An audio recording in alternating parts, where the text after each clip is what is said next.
All right, welcome back to the NABF podcast. My name is Eric Welbenaw, the host and also the president of the Baseball Bluebook. And we are excited about this podcast and what we're doing, helping the NABF kind of just get their name out, promote their organization. And through this process, having a lot of really great coaches on. Today, we are joined with a special guest, coach of Pearl River Community College, Michael Avalon. How are you, Coach?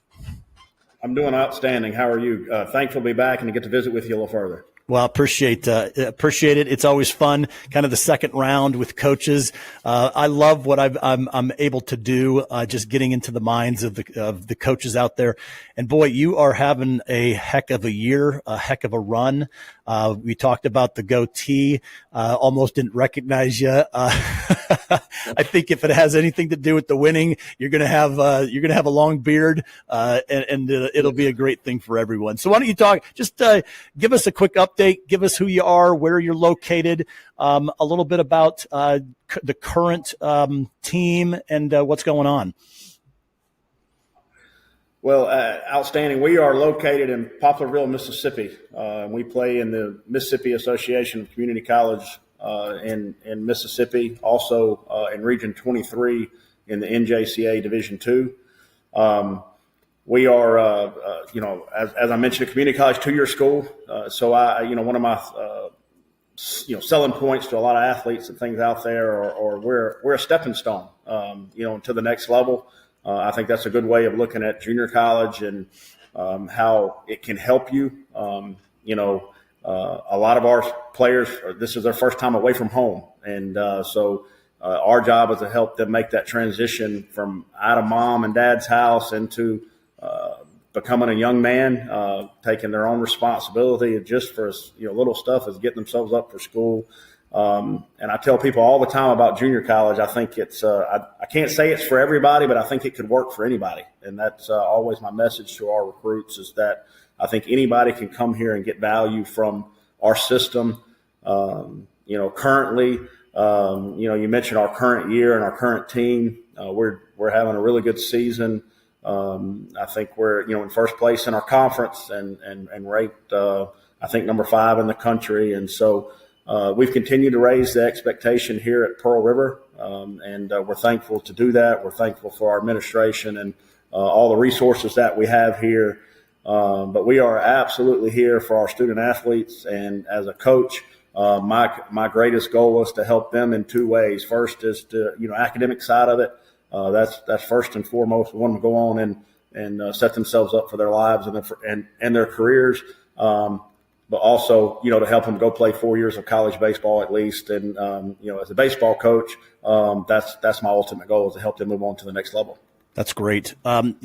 There's, with all the conversations that I've had with coaches over the last year or so, I've always understood the value of the community college, the 2-year program, but I've learned that one, things continue to change and the dynamics continue to change. Talk a bit about the changes right now that are going on at the NCAA level, the major league level. It all kind of affects, and it all has that filter down. It trickles down and affects at all levels. Talk about what that has done from recruiting and from the team management and what's going on. Absolutely. And there has been a major effect at our level. And it's something we've had to, as coaches, we've had to change and we've had to adapt. It's affected our recruiting.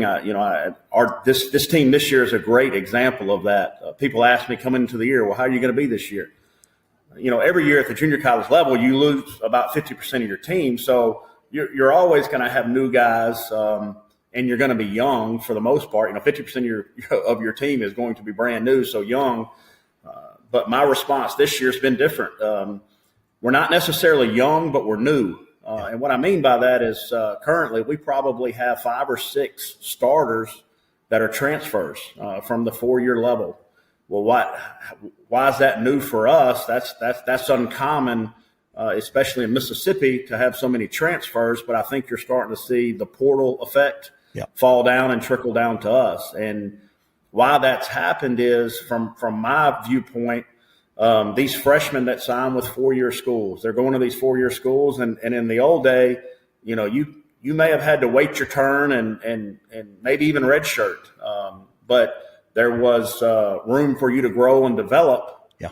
Well, I say, unfortunately, for that level and for the young men that get caught in that, what happens is, these guys have to win now. The pressure that fans and supporters put on these guys at those levels is unbelievable. We just in the state of Mississippi, we've got 2 teams that have won the College World Series in the last 3 years, I think now, and. Yep. To hear some of the comments and remarks that are made about those coaches at those programs, it's disheartening from a coaching side to know that the national championship is the ultimate, and it's so hard to come by. And I know what it takes for that to happen, and those aren't given away, and they aren't by luck. And so I know what type of coaches those guys are, and to hear just some of the criticism that they receive. But with that puts the pressure for those guys to win, and I'm just using them as an example. I'm speaking to all the Division I schools on the pressure to win and win now, and so that's where your portal comes into play, where you have that freshman that you took last year, and he's maybe quite hadn't made the jump, but you've got this 23-year-old that's a grad transfer out there from a Division II school or what have you, that you end up taking him to try to help your program more and at this point, and therefore there's that freshman that was expected maybe to redshirt, not play as much young, but then he now faces sitting another year. And so I think you've seen that trickle down to our level, where we've become way more talented at the junior college level as a whole because of the transfer. And I think it's also going to affect the recruitment of high school seniors a little more now, because these 4-year schools now have to recruit the portal, and it's a whole nother recruiting period that had started basically in the middle of the summer. Right. And so it's just made things a little uncertain for players. But for us, that's been the change, is adapting to that. Funny story, going to July 1 of this past summer, I thought I was finished recruiting. I thought our team was in place, and we added, I think 6 guys after July 1, wow, all from transfers. And they're all making impacts for us right now. And so that's kind of how the landscape of junior college baseball has changed at our level. I still think there's some kinks to work out there. I'm not a fan of the transfer portal. I never have agreed with it. I don't envy those guys at all that have to deal with that. I am one that believes in a commitment to a school and a program, and I think those guys should uphold that. But I understand the players' side too, especially when you talk about NIL money and stuff now, which is, a whole nother caveat in the thing. So it's just something as a coach, I think you've got to be willing to adapt to and change and do what's best for your program.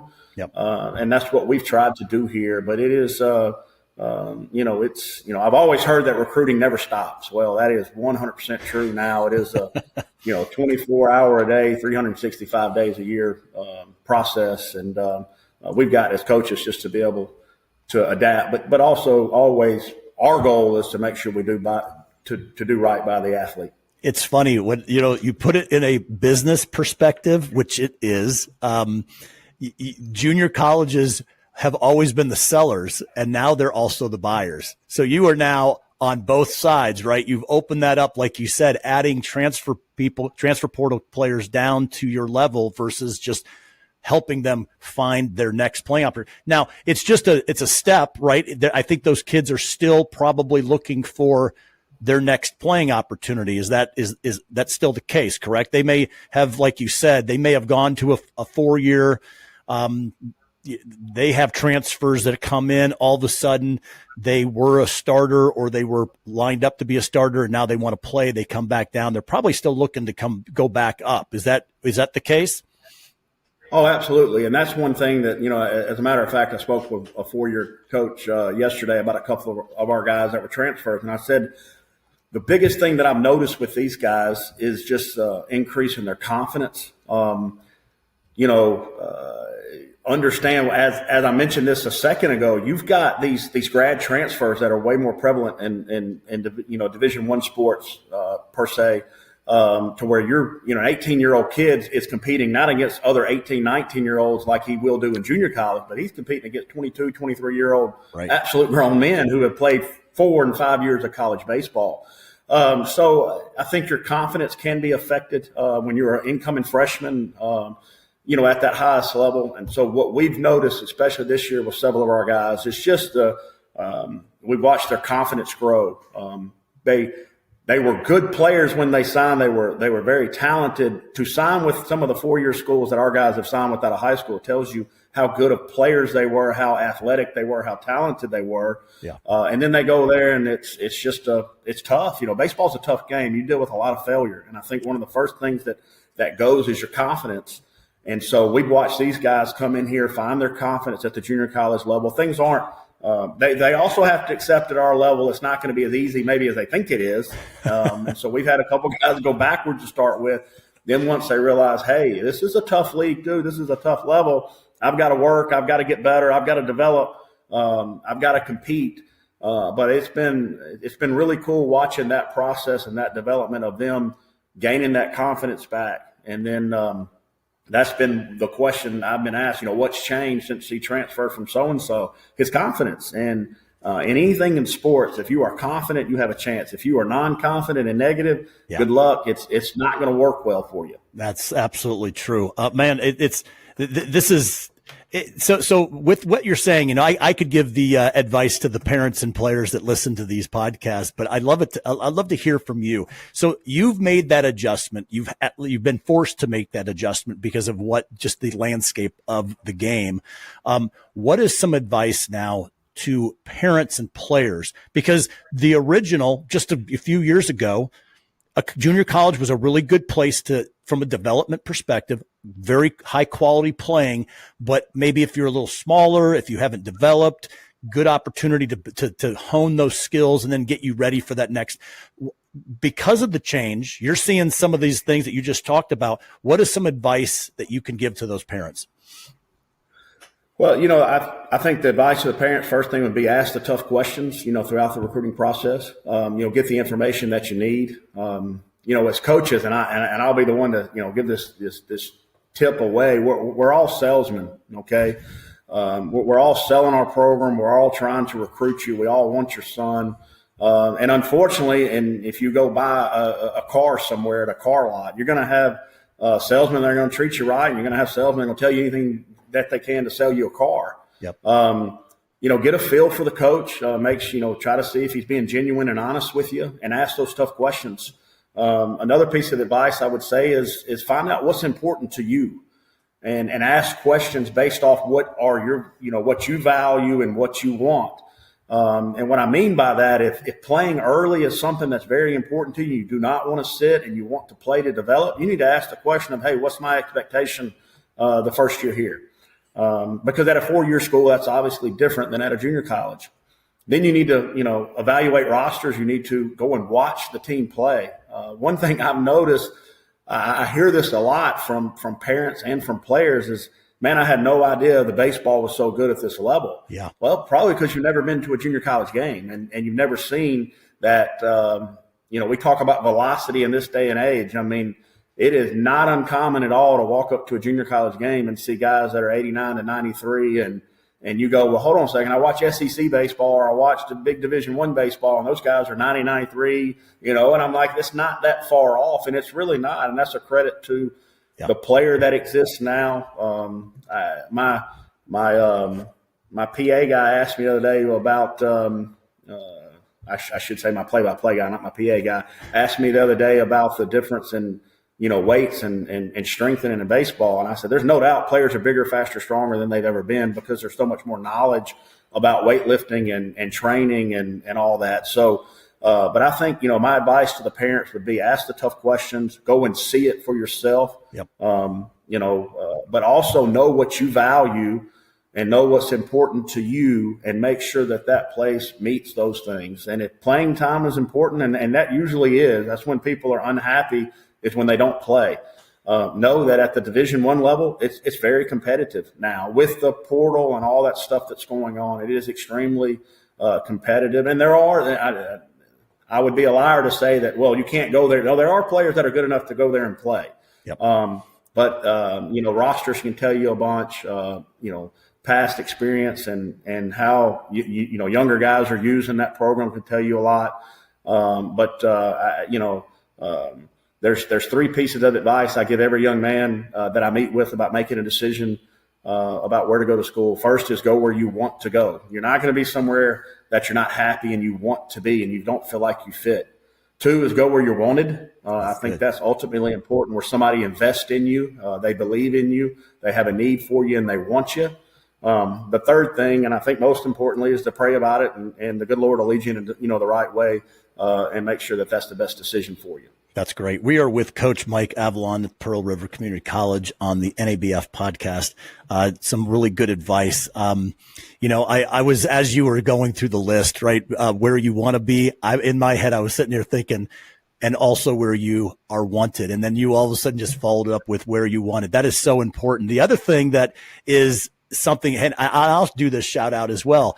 Go watch community college JUCO ball.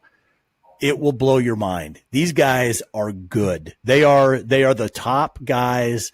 The transfer portal is even adding another level of that. I think what you just said today was the confidence levels, elevating that. Be ready to compete at all levels, and being that stepping stone to that next program is amazing. So, Coach, we're on here with the NABF podcast. I know you have some experience with NABF. The transition over is really back to kind of that advice for parents and players. There's so many opportunities with showcases, with leagues, with tournament teams that just, there's a plethora of opportunity out there. What is your experience with the NABF? What do you see the value that brings to players, and why should a player or parent check it out as something that may be of interest to them?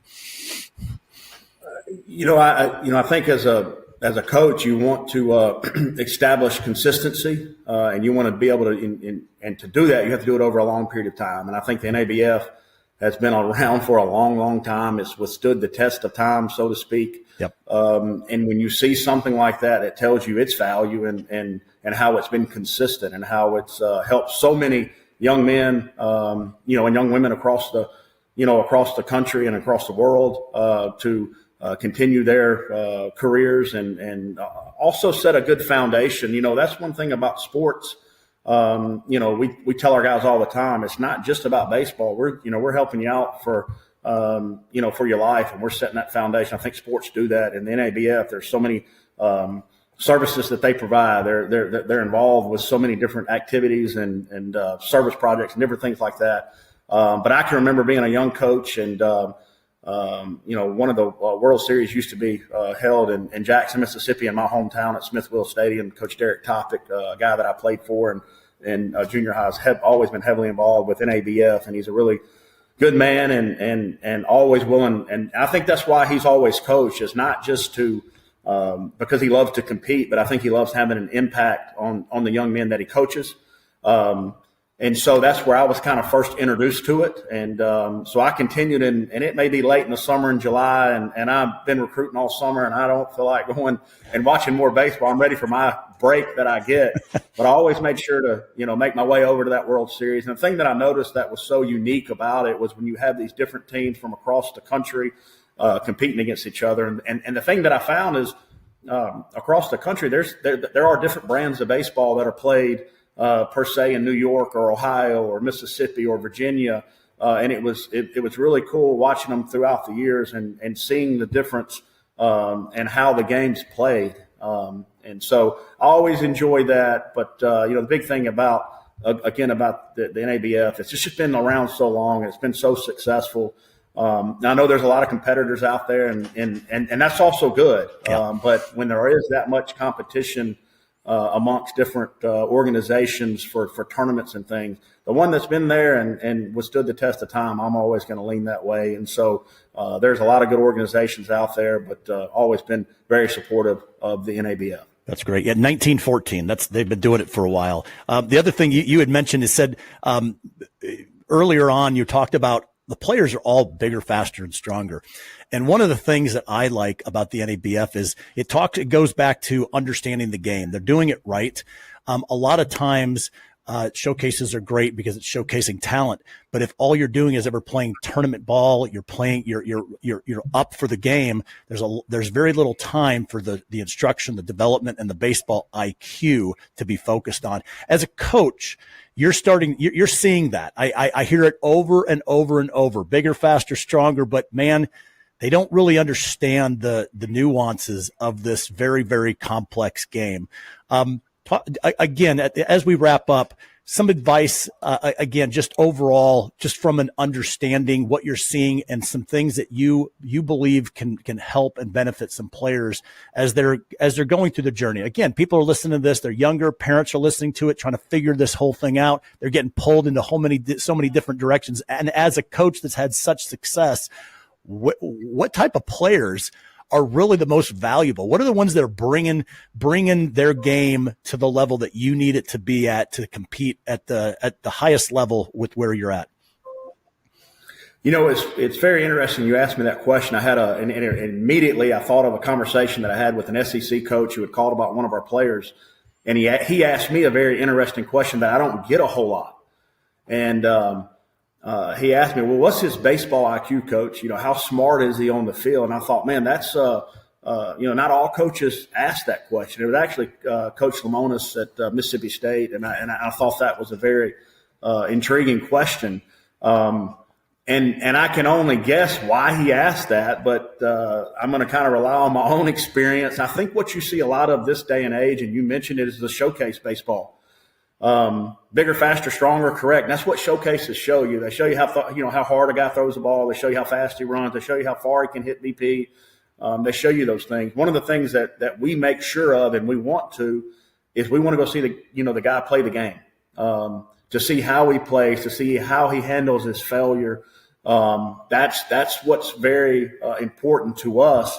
And I think coaches can make the mistake of putting too much stock into the showcase. They are important, and trust me, if a guy's throwing 90 to 93 miles in a showcase, it gets your attention, and you definitely are going to go see him and recruit him, no question about it. But if a guy can just throw it really hard across the infield, but yet he doesn't understand how to turn the double play, he doesn't, he's not in the right position for the cut. He's not a good teammate. He's not picking his guys up. He's not playing with that passion, with that energy that you want to see. Those are things that you see in the game. Also, as I mentioned this a second ago, we try to do a big job of comparing baseball to the game of life, and that, there are failures in life, and how are you going to handle those? Well, guess what? Baseball teaches you a lot about that. Sometimes I want to go to a game and I want to see a young man not do well, to see how he handles it, to see how he even talks to his parents after the game. I had an assistant coach come in one time and say, "Coach, good player, talented, but acts like a baby and doesn't even respect his parents after the game." Well, that's a knock on that kid for us. And fortunately we're at a level where we can pick and choose who we recruit. And so we look at all those things. I think they all have value. Again, I just really harp, and it's been something I've learned a lot over the years as a baseball coach. You're going to fail in this game, and how you handle failure is so important. You can't necessarily see that in the showcase. So we want to get to know kids. We want to see them play the game. We want to see them go through those tough times, to see how they're going to pick themselves up, how they're going to pick their teammates up, how they're going to handle parents. All those things we value, and we want to be able to know what we're getting when we bring a young man into our program. Coach, I love your answer, because you just answered what baseball IQ is. So many people go, okay, what does that mean? And I love how you not only talked about hitting the cutoff man or turning a double play, but you also talked about the ability to handle failure, how they treat others. Are they picking up? That's baseball IQ. It's not just intelligence of the game. It's everything, right? It's the well-rounded individual that really, and you know what? A lot of people fight it. I've had coaches on that say, one of my favorite is the coach up in Du Bois, Pennsylvania, at Penn State Du Bois. And his viral video was, did his mom bringing him a Gatorade in the dugout. And boy, did that set off a whole bunch of people. People are like, it doesn't matter. And I said, you know what? It does matter. It's those little things that, are they prepared? Because his whole comment was, why didn't he bring it? Why is he not responsible enough to be there? No, it's going to be a hot day. Instead, he's got that. So I love your response there. It's really it's a rounded answer to a very difficult question. Now, the last thing that we'll talk about is, I just went blank. I'm going to cut this out. I usually do pretty good. I'm in a zone here. I can't remember where I was going to go. Sorry about that. It happens. No problem. Yeah. No problem. No, I think that, so I guess wrapping up, we've done advice for parents. We've talked about your program. I guess, you know what? I appreciate, we'll go ahead and just wrap this up. Coach Mike Avalon with the Pearl River Community College joining us at the NABF podcast. Coach, I really appreciate the opportunity to talk to you once again. Congratulations on a great couple of years, a great run, and all the best for this year. Thank you. Awesome. Absolutely. Thank you for having me, and always glad to talk baseball and help athletes and families. So appreciate the work that you do, and if we can ever help you, always here to help. Thank you. Thank you. All right, don't go anywhere. All right, sorry about that. That was just a brain